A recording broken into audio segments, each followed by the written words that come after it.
What up, y'all? I figured, a lot of people forgot about the Maui fires and the victims of it, and I figured I would talk about it a little bit because I was there. I lived in Lahaina when the fires happened, and I figured I'd give you a scoop and some personal stories from it. So that day, I woke up because the power went out around 6 o'clock in the morning, and my AC kicked off, so that woke me up, and I started hearing this screeching, and what it was the wind blowing so hard that it was making my windows screech. And this was, like I said, at 6 a.m. Around, I'd say probably 9 o'clock, you could hear sirens, and the fire started.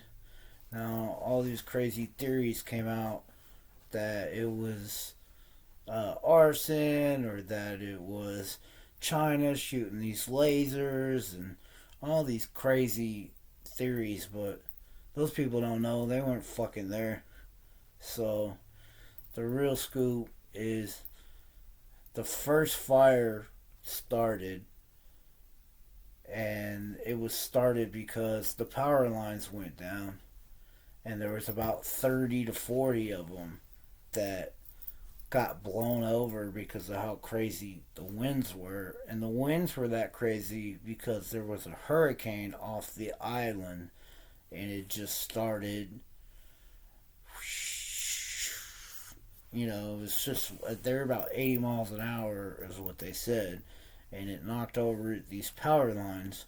And a lot of people think Hawaii's all tropical and beautiful. Well, Lahaina, on the west side of the island, it's very dry.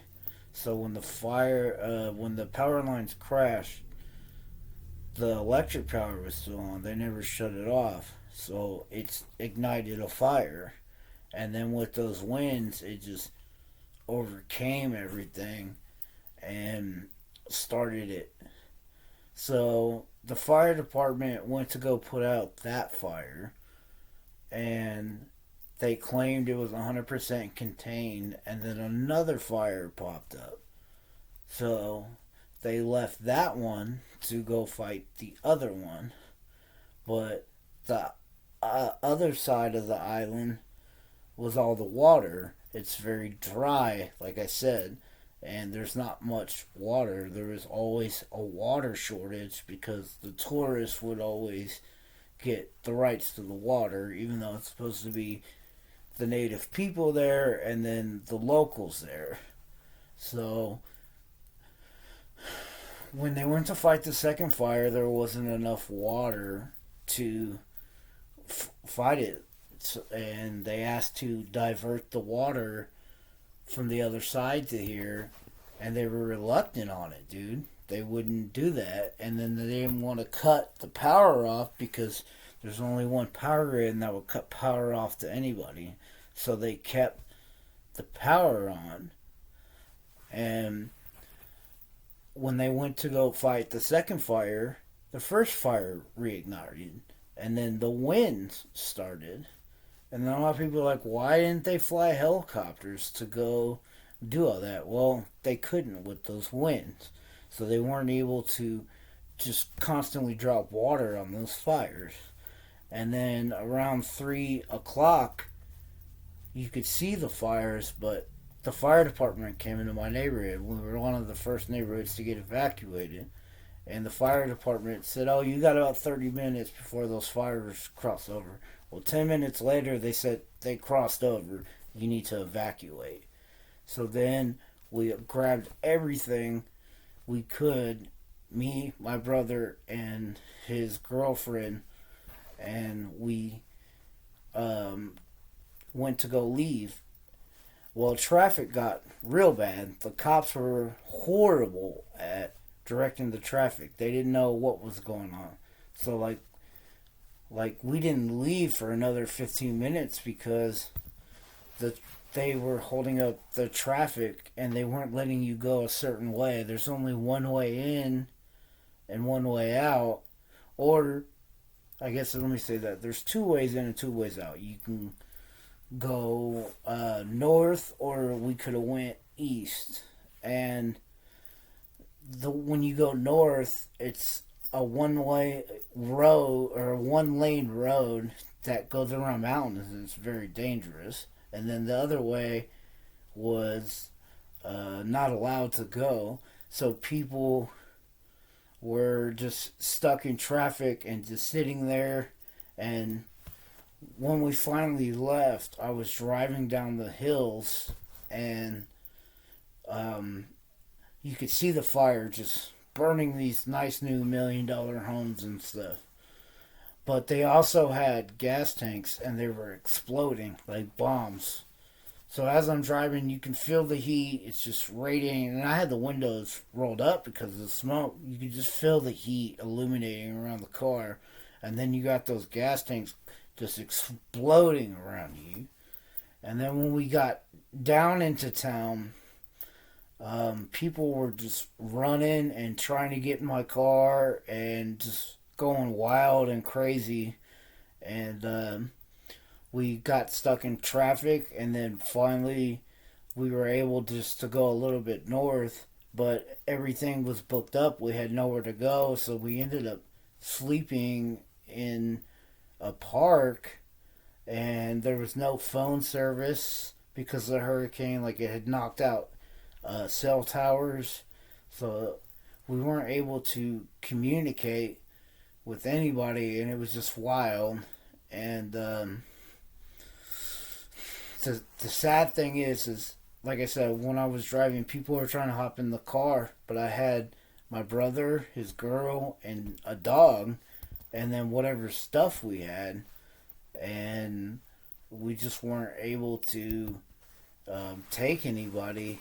But you had people running in the streets, fighting with the police, jumping over the wall, and they only claim like 100 people died, but there's still a bunch missing. And I know they're lying about how many people died and are missing because of tourism. They just BS you, and no one wants to go visit a town that was burned to death. It's not really good for tourism, so they lied about that. And then when it came to the FEMA efforts and the federal government, they gave some people $700, but they didn't give everybody it. And the other thing that sucked about it is FEMA only gives one check per household, and they didn't give money to most of the people, so they didn't really receive any funding for that. They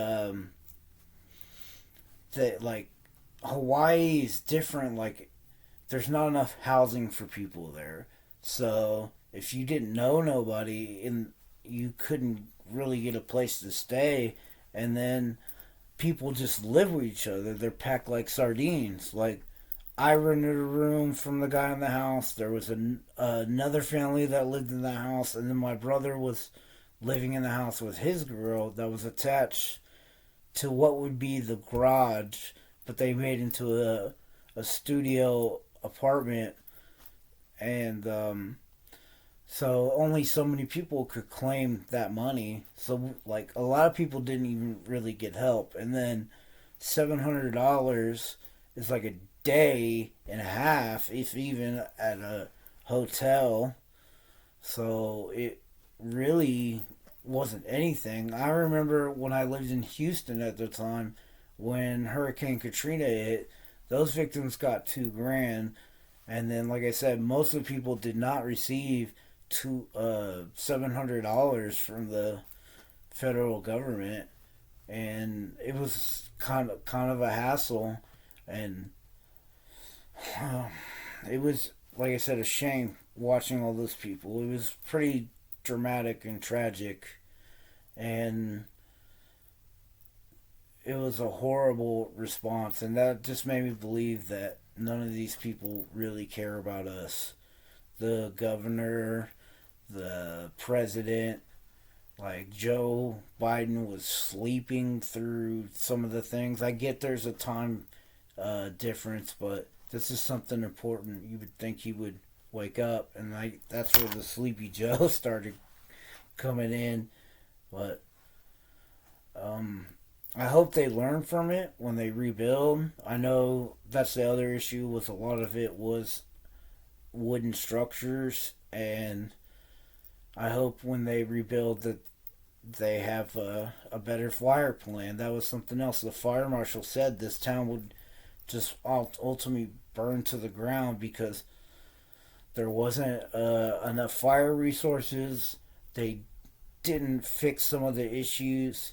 So it's really just a shame how these $1 million islands and tourism just don't take care of the locals. They don't care about the locals or their um, land or rights or any of that. Now they're just swooping in, grabbing stuff, and it's really sad. There's not going to be that Hawaiian culture anymore, that aloha. It's not going to be, there because it's just being overrun by all these cash and grabs and land and grabs stuff. So it's just really sad. I thought I'd share an experience. I know this is a little long, so I'll just cut it at that. If anybody has any questions or anything they want to know about Lahaina and the fires, just leave me a comment. I would say like this video because it helps, but there's nothing likable about losing and tragedy. So, have a good day.